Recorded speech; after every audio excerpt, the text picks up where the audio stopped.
ये बहुत मतलब अक्सर हमारे पास जो बड़े बकरे होते हैं 140 kg, 150 kg, 125 kg, तो एक ही जगह पे 3-3 रसोड़ी आ जाती है। फिर हम लोग जो नॉर्मल प्रोसीजर है उसको आयोडेक्स लगाएंगे और ट्रीटमेंट देंगे, और अक्सर हमारा बकरा खराब हो जाता है, वो बिकता नहीं है कुर्बानी के अंदर। तो उसका क्या एक रीज़न हो सकता है? Is it because of food toxic, क्या है? यहाँ की रसोली बोल रहे हैं? यहाँ भी आती है, थाई के पास भी आती है। यहाँ की जो रसोली आती है ना, मैंडेबल जिसको बोलते हैं जबड़ा, जी हाँ, और उसके नीचे की जो आती है जी, वो रसोली जो आती है वो बीमारी को बोलते हैं एक्टिनोमाइकोसिस। ओके, और कुछ जो है तो जबान पे भी ऐसे सूज आ जाती है, उसको बोलते हैं एक्टिनोबैसिलोसिस। ओके, ये जो दोनों बीमारी है, इसकी जो वजह है वो ये है कि आप जो पाउडर खिला रहे हो, जो ग्रास खिला रहे हो, जैसे बहुत सारे सोयाबीन का जो स्ट्रॉ है वो खिलाते हैं, तो ना सोयाबीन के स्ट्रॉ को अगर कभी आप हाथ में लेंगे और ऐसे दबाएंगे तो लगेगा आपको कि वो काफ़ी नोकदार होता है, चुभता है।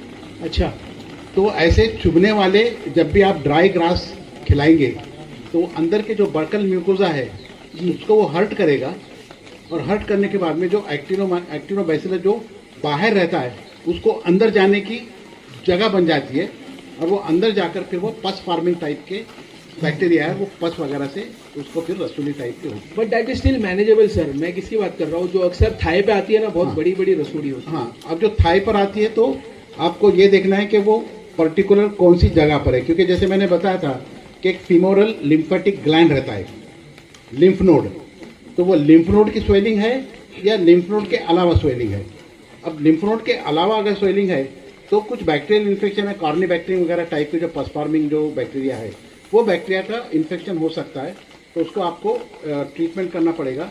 अब प्रॉब्लम जो रसूली उसमें ये होता है कि चूंकि पस फॉर्म हुआ है अंदर, और कोई भी एंटीबायोटिक पस को क्रॉस करके जो कैप्सूल है उसके कैप्सूल के अंदर जाकर जो बैक्टीरिया है उसको कवर नहीं कर सकता, तो उसका जो इलाज जो है, तो जो आप अभी जो कर रहे हो कि वो आप उसको आयोडेक्स वगैरह ला के पका रहे हो, और पका के अंदर का जो पस वगैरह है उसको निकाल के आप जो डिसइंफेक्शन और बाकी का एंटीबायोटिक दे रहे हैं, वही इलाज एक स्टैंडर्ड इलाज है।